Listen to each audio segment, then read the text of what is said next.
So guys, welcome to Stump Stories and we're gonna talk about Pakistan और UAE का जो match है। ये वीडियो आपके पास थोड़ी सी टेक्निकल डिलेज की वजह से आ रही है एक दिन बाद, but nonetheless we're here. So match हो गया यूएई के साथ और इसके अंदर इवन दो ये अगेन एक यूएई के साथ मैच था, बट इसमें 2 से 3 बड़ी अच्छी बातें भी थी और बहुत बुरी बातें भी थी। सीधी सी बात ये, right? There are things that I was looking forward to और मुझे मजा आया वो देखने का। So let's get into it directly. जी सर, क्या इनिशियल व्यूज हैं आपके मैच के बारे में? कि हमने बॉलिंग चेंजेस की। हम वही फुल स्ट्रेंथ के साथ नहीं गए। जो बाकी स्क्वाड में बच्चे थे हमने उनको चांस देने की कोशिश की। सलमान मिर्जा को खिलाया, सनील को खिलाया। हमें अपना थोड़ा आइडिया हो गया कि डेप्थ क्या है। बैटिंग हम वही गए, उसी तरह गए। स्कोर आपने अच्छा किया। साइम अयूब, हसन नवाज, हर मैच में आपका कोई ना कोई डिफरेंट बंदा आ रहा है जो मैन ऑफ द मैच हो रहा है। नया प्लेयर आ रहा है। पिछले में आगा हुआ, इसमें साइम हुआ। तो हर कोई बारियां लगा रहा है और एक अच्छी बारी, 2 अच्छी बारियां आपको कहाँ स्कोर से कहाँ तक लेके चली जाती हैं। बट जहाँ तक बॉलिंग की बात की जाए, उसमें मुझे थोड़ा सा ये मसला हुआ कि आप 30 रन से सिर्फ आ रहे हैं।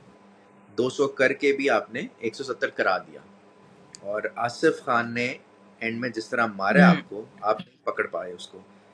पहले मैच में राशिद खान को आप नहीं पकड़ पा रहे थे और इसमें इसको नहीं पकड़ पा रहे थे। इवेंचुअली भी वो एंड में उधर बाउंड्री पे। तो अच्छी टीम्स के अगेंस्ट आपने क्या प्लान लेके आना है मुझे नहीं पता। सो ये थोड़े कंसर्न्स थे और कुछ अच्छी चीजें थी। आपका क्या ख्याल है? सर, आपने पूरी वीडियो सम अप कर दी है with in the first 30 seconds, तो आई थिंक सो यहाँ पे हम लोग वीडियो रोकते। But yes, mostly that was the whole thing कि माइंडसेट डिफरेंसेस ऑनेस्टली, क्योंकि पहले की जो सारी हमारी टीम्स होती थी उसके हम लोग हमेशा ये देखते थे कि हमारी फुल स्ट्रेंथ टीम हर मैच खेल रही होती थी, राइट? कि आई डू नॉट नो कि वो माइंडसेट तब क्या था। मैं ये नहीं कहता कि वो माइंडसेट ये था कि हमने बाकी को नहीं आने देना, बट मे बी ये था कि एक रिदम में बंदा रहता है। May be that's the idea, right? तो एक वो फील हुआ। दूसरा, तो उन्होंने जब चेंज किया मुझे मजा आया कि चलो एटलीस्ट जो कि आपको पता है कि टीम एक कॉन्फिडेंस फील हुआ, ठीक है, जो हमें नॉर्मली फील होता है कि हम लोग 2 प्लेयर हल्के लेके जाएंगे, अपने लिहाज से प्राइम प्राइम नहीं लेके जाएंगे, तो फिर भी हम लोग तगड़े होके आ सकते हैं। We know we can win, right? That was the main game जो एक हुआ। दूसरी बात इसके अंदर ये भी आती है कि इतनी हिम्मत रखना कि आप ये डिसीजन ले लो। ये बुजदिल डिसीजंस नहीं है, ये थोड़े हिम्मत वाले डिसीजंस हैं जो कि again I do not know इसके एग्जैक्ट क्रिटिक्स हो जाते, बट वी कैन अज्यूम कि भाई Aqib Javed would be behind these decisions, Salman Ali Agha would be behind these decision, Mike Hesson, ये तीनों की इन्वॉल्वमेंट कुछ ना कुछ हद तक होगी इन डिसीजंस के अंदर। That was actually very good जो कि मुझे नजर आया। उसके अलावा बैटिंग अप्रोच अगेन, मतलब कि थोड़ा सा स्टार्टिंग जब हमारी हुई बैटिंग अप्रोच ओवरऑल अगर मैं बात करूं तो like the approach was good कि हमारी विकेटें गई रही मगर यहाँ से हम लोग खेल भी रहे हैं, राइट? जो डेप्थ इन बैटिंग के लोग लेके आए हैं उसकी वजह इस दफा इस मैच में मुझे नजर आई थोड़ी कि अच्छा, this is the approach that they are going for, maybe this is the way they want to play and you know, और उसके साथ लेके चला जा रहा है, जिसकी वजह से वो डेप्थ आपके 9वें नंबर के ऊपर तो हसन अली आए और हसन अली भी कुछ ना कुछ बल्ला चला लेता है, राइट? ऐसे ही अब अगर तुम बात करें थोड़े से डिटेल के अंदर मैच की, तो मैच, तो अगेन मैच में वही बात है कि बैटिंग जब हुई हमारी, थोड़ा सा वही फखर फिर से did not work out at all. एक उनसे शॉट लग गई बट उसके अलावा did not work out as well. Sahibzada Farhan थोड़ा कैजुअल लगे in the way that he was playing the shot, right? कि बड़ा शायद बंदा कभी कभी मेंटली रिलैक्स हुआ होता है, उस तरीके से वो खेल रहे थे, ये फील हुआ। साइम ने अच्छा स्कोर किया, उसने अच्छे मतलब कि फ्री फ्लोइंग शॉट्स खेलता रहा एंड कॉन्फिडेंस से आया। बस मुझे ये हो रहा था कि we do not need another player जो कि छोटी टीम्स के खिलाफ खेले, वी वांट अ प्लेयर जो कि बड़ी टीम्स के खिलाफ भी कॉन्फिडेंस से आए। तो वो कॉन्फिडेंस का मुझे हुआ कि that should be carried on to the next matches और आगे भी चलता रहे। सो साइम अयूब की बात करें तो साइम अयूब प्लेड वेल। साइम अयूब ने किया है 69 आउट ऑफ 38 बॉल्स, जो 181 के स्ट्राइक रेट्स खेली, गुड रन्स, ठीक है। बट ये बस ये है कि ये अप्रोच और ये कॉन्फिडेंस अगले मैचेस करने फिर वो कैरी फॉरवर्ड करे और आगे टीम्स के साथ जो बड़ी टीम्स आएंगी उनके साथ भी खेले, ठीक है? तो हमें ऐसा प्लेयर चाहिए जो कि बड़ी टीम्स के खिलाफ भी उतना ही कॉन्फिडेंस से, उतना ही चढ़ के आए कि भाई ये लो, right? That's what we need as a nation and that's what, अब मतलब जो एक बड़ा प्लेयर होता है वो उसी तरीके से बनता है। अब अगर थोड़ा नीचे आए, फखर अगेन वहीं पे थोड़ा सा आके फंस गया था। वो एक शॉट से अच्छी लगी बट उसके अलावा कुछ और नहीं कर सका। Which is alarming as well कि आपका जो मेन जिसको आप काफी डिपेंड करते आए हो in the last few months, वो बंदा इतना आउट ऑफ फॉर्म हुआ है. What do you have to say on that by the way? ये तो इतना कोई मसला नहीं है, मतलब कि वो जिस तरह का प्लेयर है आपको पता है, जिस स्ट्राइक रेट से वो खेलता है, वो आप यू डोंट एक्सपेक्ट हिम कि वो हर मैच में स्कोर करेगा. वो कभी भी नहीं करेगा, वो कभी भी इतना कंसिस्टेंट हो ही नहीं सकता, because he is your match winner. So वो इसी तरह चलेगा. ये उसकी टेंशन नहीं है आपको. मतलब कि आपकी बैटिंग की बात की जाए तो सब बेहतर चल रहा है. हारिस को इनका कॉन्फिडेंस मुझे लग रहा है कि उस पे लो से लो होता जा रहा है. वो नीचे से नीचे उसको करी जा रहे हैं. और लेकिन आगा की अच्छी अप्रोच ये लग रही है कि वो मैच सिचुएशन के लिहाज से बैटिंग ऑर्डर रोटेट कर रहे हैं. जब उसको महसूस होता है कि विकेटें गिर गई हैं, मुझे जाने की जरूरत है, तो मैं चला जाता हूँ. और जहाँ थोड़ा स्ट्राइक रेट बढ़ाने की बात है, वहाँ हसन नवाज को भेज सकता हूँ. बिकॉज हसन नवाज भी पता नहीं आपको कहाँ से मिल गया है कि वो बीच में आके उसने जिस तरह की इनिंग्स बेहतरीन खेली है. शुरू में he was watchful, Aahista Aahista उसने पकड़ा, उसने ओवर ढूंढे, बॉलर पिक किया, फिर टक टक टक. और सबसे अच्छी बात, खाली मिड विकेट का प्लेयर नहीं है भाई, स्ट्रेट मारेगा छक्के भाई, आपको. और वो छक्के पूरे मारता है. ये वो छक्के हैं जो किसी भी ग्राउंड में छक्के हैं. ठीक है, हाँ, एक मतलब छक्का ठीक है, था उसका शारजा का जो ग्राउंड कि छोटा आप है, बाउंड्री के करीब था. हाँ, मगर सारे लेकिन उसके पूरे चेयर्स हैं. में जाके लगे भाई. और भाई पूरे साहब, छक्के थे इस ये. साल में आई थिंक सबसे ज्यादा T20 में छक्के भाई साहब के ही हैं. ये कोई तो आम वो बात नहीं है. तो वो तो बहुत अच्छा चल रहा है, और आपकी डेप्थ तो आ रही है. बट आपकी प्रॉब्लम जो मेरे ख्याल से है, वो बॉलिंग में है. बॉलिंग में आ रही. आप before we move on to the bowling, बस मैं दो लोगों के जिक्र करना चाहूंगा. I would just like to mention Nawaz, और क्योंकि मैंने काफी ज्यादा बैंटर किया है ऑन नवाज, सीधी सी बात है. सो नवाज और फहीम दोनों को ठीक ठाक मैंने किया है. तो क्रेडिट्स ड्यू ऑन दैट. तो उन दोनों ने मिलकर अगेन 25 बॉलों पे 41 किए, राइट, 41 किए 160 के स्ट्राइक रेट पे. आपके 7वें नंबर के बैट्समैन के ऊपर या 8वें नंबर के बैट्समैन अगर तो आपको इतनी सपोर्ट दे रहे हैं, दिस इज वेरी गुड. 40 कर जाएं और 160 की strike rate, it's very good, और राइट. उसने आपको पहले मैच में भी दिया है, दूसरे में भी दे दिया है. अब आहिस्ता आहिस्ता अच्छी बात है कि ट्राई सीरीज में पता चलेगा आपको आपका क्या वो है, डेप्थ क्या है.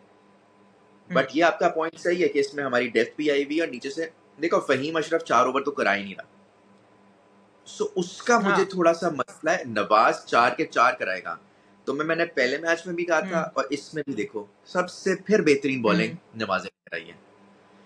सुफियान साहब अग्रीड. ने क्या किया पिछले मैच में, उसको वो अभी तक पिछले मैच पेस, में ही वाज वेरी मेरे ख्याल पिन एक्यूरेट. से नवाज से उसको हेल्प लेने की जरूरत है. उसकी अभी तक पेस, वो वेरी जो कर रहा है, जिस पेस से बॉल करा रहा है, वो ठीक नहीं करा रहा. वो बीच में तुम देखते हो, वो बाउंसर और वो फ्लिपर मारना, शॉट कराना शुरू हो जाता है. ये तो लपेड़े पड़ेंगे इसको.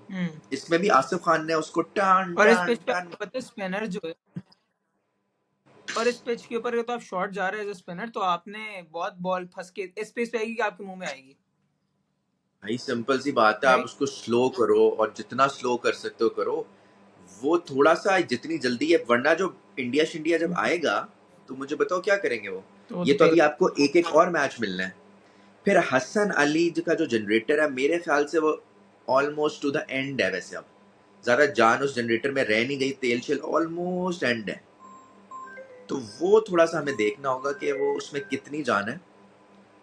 और जहां तक सलमान मिर्जा की बात है, वो भी इतना अच्छा उसका मैच नहीं रहा. उसका भी so very we often, and I was just thinking on that aspect ही. तो हमें अब थोड़ा सा बॉलिंग, आई फील लाइक कि हमें देखना होगा कि यार कौन बॉलर्स खेल रहे हैं, बिकॉज पांचवा बॉलर हमें वो वहां वीकनेस भी आती है. मसला ये है कि भाई ऊपर से जो 3 है, वो 4 वो तो इतना तगड़े रहे. अब द प्रॉब्लम इज आपके जो मेन बॉलर्स भी हैं, वो भी फेंटी अगर खा रहे हैं. और बीच में हमारा जो 5th स्लॉट है, वो मोस्ट प्रोबेबली साइमयू, आगा, ये मिल मिला के करते हैं, या फहीम कर लेते हैं एक आधा.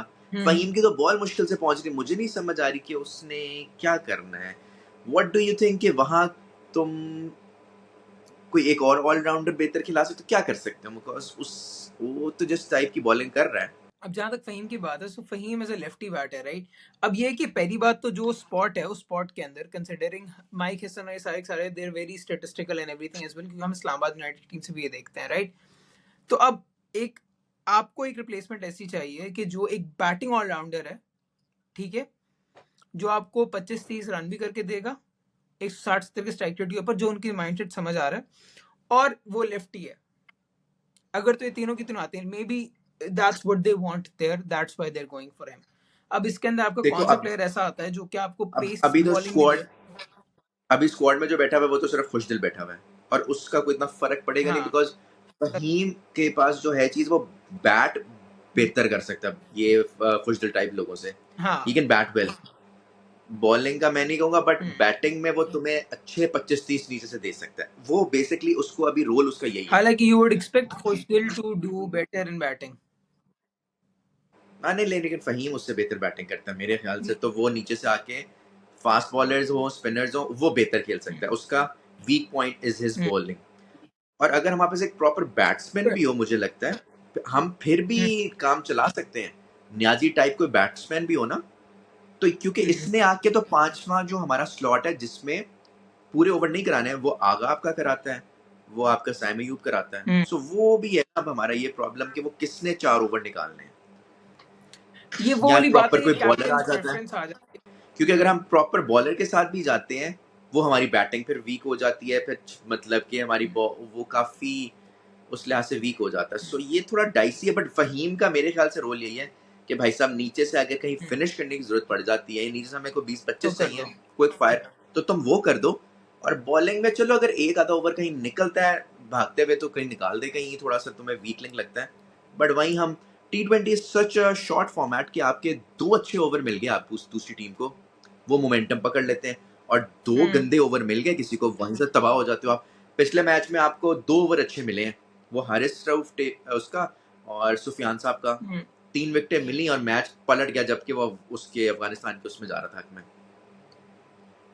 सो this we have to see कि बॉलिंग में क्या हम कर सकते हैं। और सरप्राइजिंगली आई डोंट नो तुमने प्रेस कॉन्फ्रेंस देखी नहीं देखी हसन नवाज की। लड़का मुझे थोड़ा ओवर कॉन्फिडेंट लगा कि हमारी ये जो आज तक की टीम है, ये बेस्ट T20 टीम है। और ये तो मतलब कि ट्राई नेशन तो मतलब कि हम जीते हुए ही हैं, हम एशिया कप भी इंशाल्लाह जीतने के उसमें है। मतलब ही थिंकिंग कि ये ट्राई नेशन जीत गया, जबकि ऐसा नहीं है। अफगानिस्तान अगले मैच में जो आएगा, मेरे ख्याल से वो तगड़ा आएगा। और हम ये बिल्कुल गलत फहमी में ना रहे हैं कि हम ये बड़ी आराम से जीत गए।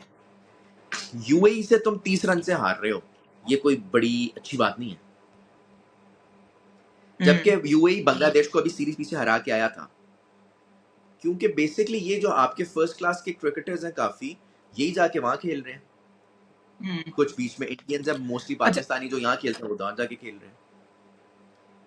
अच्छा, अब इसके अंदर मेरा पर्सपेक्टिव थोड़ा डिफरेंट है। मेरा ये कि देखें, आई एग्री, एक तो वही वाली बात है कि he is young right now, तो उसको एक वो सीख रहा है। हमारा सिस्टम इतना अच्छा नहीं कि वो ये चीज उसको वही सिखा वाली के भेजे, बात राइट? जो आप हमेशा करते हैं, ग्रूमिंग।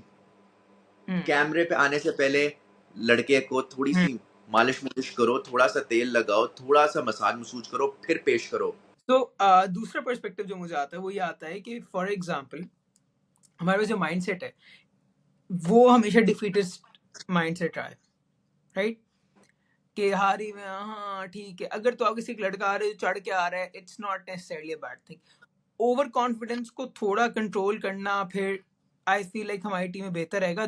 हालांकि जो नॉर्मली होता है कि हम लोग अंडर कॉन्फिडेंट होते हैं और कॉन्फिडेंस देना पड़ता है। एक लड़का है जो कि ओवर कॉन्फिडेंट है, उसको थोड़ा नीचे टोन डाउन करना, it's fine. I am happy with this then being under confident, honestly.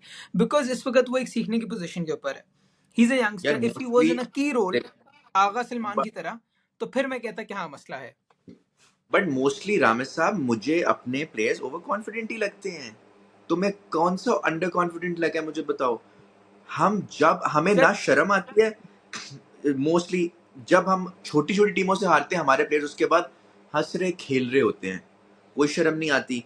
Sir ये आगा वो उस बेशर्मी लिहाज है, से, वो कॉन्फिडेंस नहीं है, वो बेशर्मी है। मैं वैसे बता रहा हूँ कि एक वो भी एलिमेंट है, और ओवर कॉन्फिडेंस वाला भी होता है। वो किसी से कभी पूछा जाता है कि डेथ ओवर्स में अगर बुमराह और नसीम शाह की ऑप्शन हो तो आप किसको देना चाहोगे, तो आप कहते हो नसीम शाह को। आप हर सेंस में अपनी बातें ये करते हो कि हमारी बॉलिंग, मतलब कि यार क्या बात है, आप कभी ये नहीं सुनते होगे। ठीक है, वो तो अपनी टीम को फेवर आप करोगे, बट हमें रियलाइज चीजें नहीं होती। ये सलमान अली आगा कि अच्छी बातें ये हैं कि ये शायद इसने इस जीत को उस तरह नहीं समझा कि मैंने क्या बड़ा कमाल कर दिया, बहुत कैजुअल, बहुत डाउन लगा, नॉर्मल लगा कि यार बड़ा ये छोटा सा मतलब मैच है, ठीक है, ये कोई बड़ी बात नहीं, बड़ी चीज़ नहीं है। वो आपकी हसन नवाज वाली बात ठीक है, बट थोड़ी सी मेरा यही है कि वो जो आप कहते हैं ग्रूमिंग वो नहीं, हो के आई एग्री, सामने it's one of those things कि दोनों पॉइंट्स वैलिड हैं, यू डोंट नीड कि दोनों पॉइंट्स वैलिड हैं, इनमें से कोई एक बिल्कुल सही और एक बिल्कुल गलत नहीं है। मेरा ये पर्सपेक्टिव है कि both of these things have an impact, it's more about choosing your poison right now, right? खैर, बट अभी इस 2 पॉइंट मैचेस पे हुए हम हैं, लोग, अभी थोड़ा सा हाँ, अपनी टीम को वो देना चाहिए कि 2 और खेलने हैं अभी आपने, फिर फाइनल खेलना है। सो ये 5 खेल लो, 5 जीत जाओ और फिर आगे और चैलेंज आ रहा है मजेदार। तो लेट्स सी उसमें आप क्या करते हैं, उसमें सारे लुक फॉरवर्ड कर रहे हैं कि आपकी क्या हरकतें रहेंगी और फिर आप कुछ कह सकेंगे। मतलब मोस्टली प्लेयर्स जो होते हैं वो जो मुझे अच्छे लगते हैं प्लेयर्स, वो जो बल्ले से बात करते हैं, मुंह के बजाय जो बल्ले से ज्यादा बात कर रहा है ना, सबसे अच्छा काम वो कर रहा है। सो वो हसन नवाज वो कर रहा है, बल्ले से पूरी बातें कर रहा है। हाँ, तो थोड़ी बहुत ही जब आप बल्ले से बात कर रहे हो तो थोड़ा सा आपका एटीट्यूड बर्दाश्त होता है, तो फिर बंदा बर्दाश्त कर भी लेगा। कोहली का जो एटीट्यूड सारा कुछ था वो इसलिए बर्दाश्त करने का मजा भी आता था कि बंदा वो आके आपको जिता के जाएगा, तो फिर बनता है। खाली बिल्कुल सही, जब हो बिल्कुल तो सही, फिर क्या ही बात है। बट खैर बिल्कुल दर इस पॉइंट के ऊपर हम लोग अपना I think so rant session खत्म करना चाहेंगे। सो रिव्यू को हमने थोड़ा सा रैंट बना लिया, बट क्या करें, हमारे पास काफी सालों की वो दर्दनाक भरी इमोशंस भरे हुए हैं, थोड़े थोड़े अच्छे आते हैं, थोड़े बह जाते हैं। आप भी बह जाएं हमारे साथ साथ और हमारे सब्सक्राइब और लाइक बटन को दबाएं, and if you have any more emotions so please comment करें, and look forward to our next videos as well. We'll be covering the whole of Tri Series and the Asia Cups, and inshallah many more series in the future. See you guys in the next video. Bye bye.